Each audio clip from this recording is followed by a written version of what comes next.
السلام عليكم.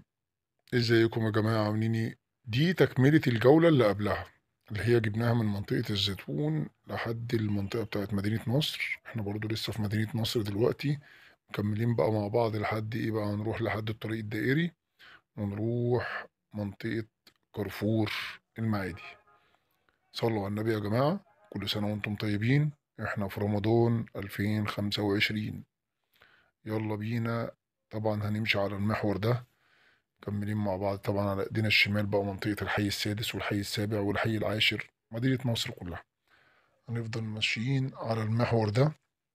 المحور ده بقى هنعدي على المطلع اللي هو بتاع المقطم، وهنعدي على منطقة برضو اللي هي بتودي على محور المشير اللي هو بيودي على التجمع.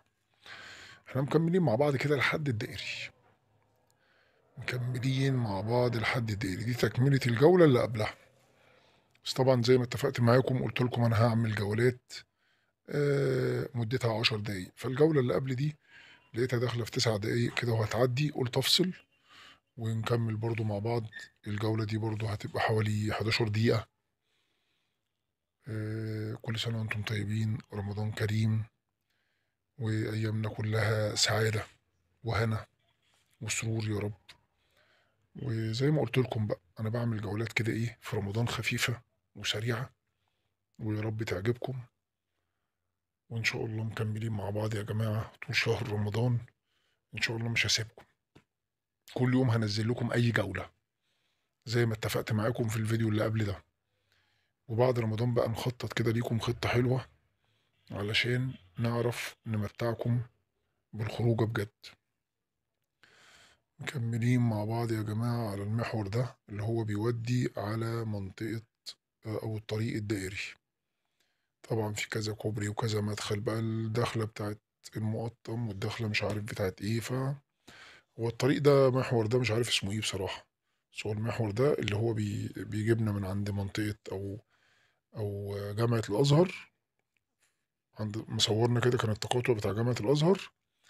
ودينا مكملين مع بعض بقى ايه لحد الدائري. نطلع الدائري بعد كده نلف ننزل عند كارفور المعادي. كل سنة وانتم طيبين يا جماعة، رمضان كريم. ربنا يتقبل منا ومنكم كل الأعمال اللي انتم بتعملوها واللي احنا بنعملها الخير في رمضان.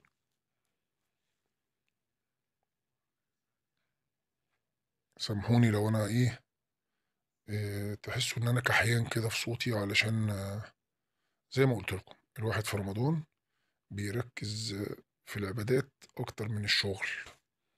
انا العادي بتاعي اصلا في رمضان ما بروحش شغلي الاساسي، متخيلين؟ يعني شغلي الاساسي اصلا بتنح وبروح مراكمه عليا وممكن اعمله في يوم واحد. اللي هو انا عندي كذا عندي كذا عندي كذا عندي كذا، يا جماعة انا هخلص الشغل ده النهاردة، محدش كلمني تاني. وبقفل تليفوني اصلا عشان انا خلصت الشغل، محدش لا عندي حاجة بقى.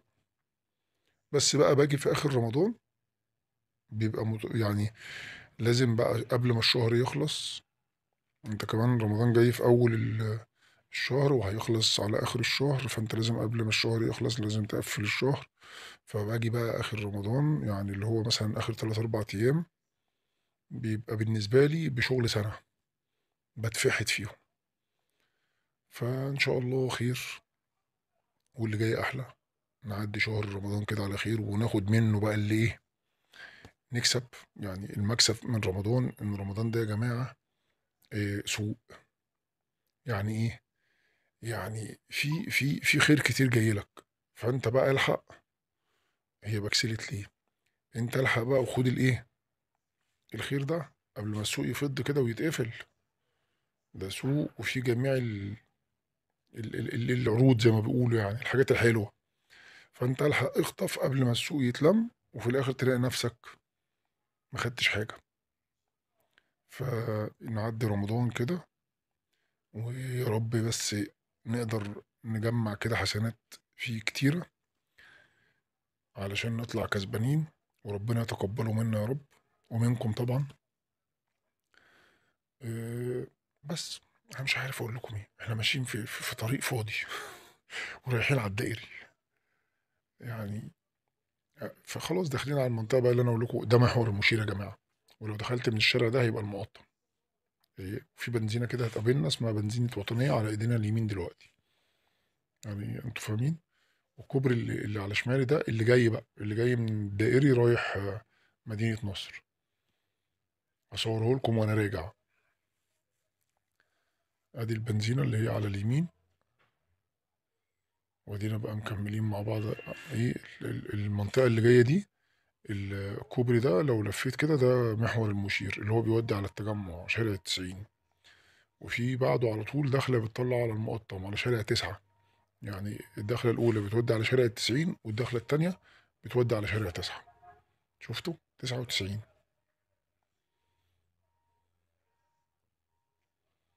لو دخلت بقى يمين كده من المنطقة دي هتروح شارع تسعة المقطم.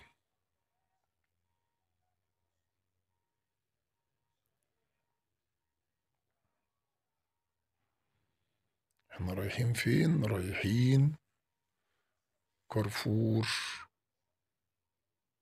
المعادي.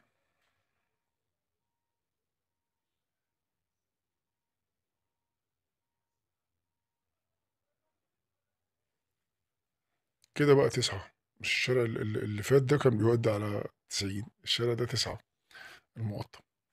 كمل بقى كده مع بعض. في بقى طبعا على ايدينا اليمين لما قبل الدائري كده هتلاقي بقى القطامية. العمارات اللي هي الأبراج الكبيرة دي بتاعت القطامية.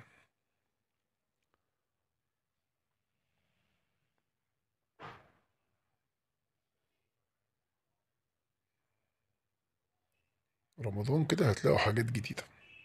عايز برضو انزل يعني ايه، يوم كده اكون خلصت كل حاجة وحاسس ان انا حققت التارجت في اليوم ده.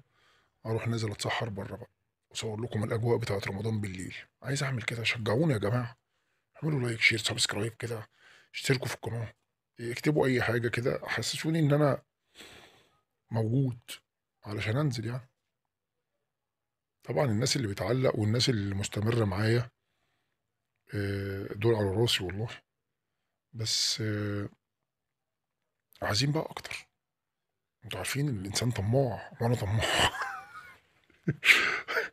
الانسان اصلا طماع فانا طماع. يعني عايز مثلا بدل يعني استاذ يعقوب واستاذ مروه والاستاذ مين تاني، انا نسيت والله. بس هم دول اكتر اتنين بيعلقوا يعني. عايزين بقى يعني استاذ محسن واستاذ علي، استاذ صلاح واستاذ محمد.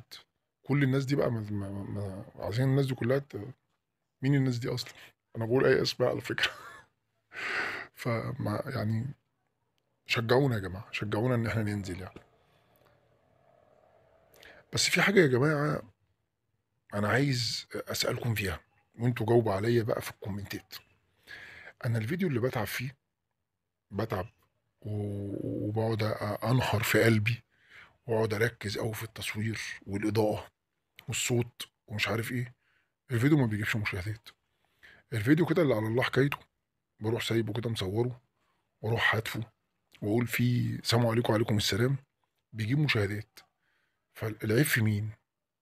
العيب فيا ولا فيكم ولا في اليوتيوب؟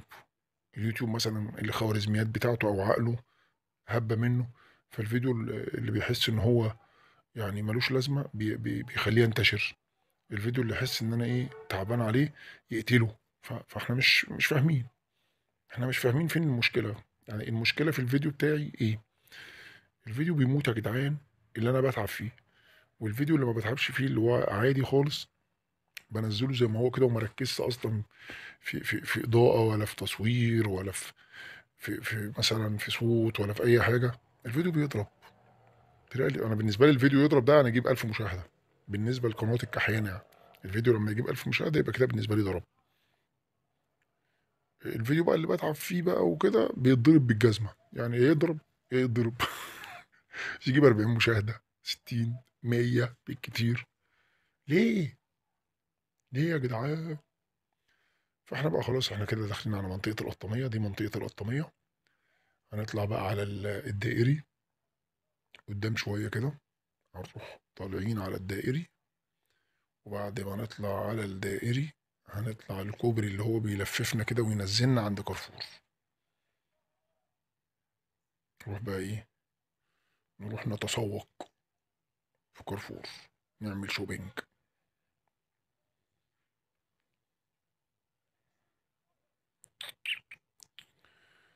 نعمل شوبينج للتلاجة.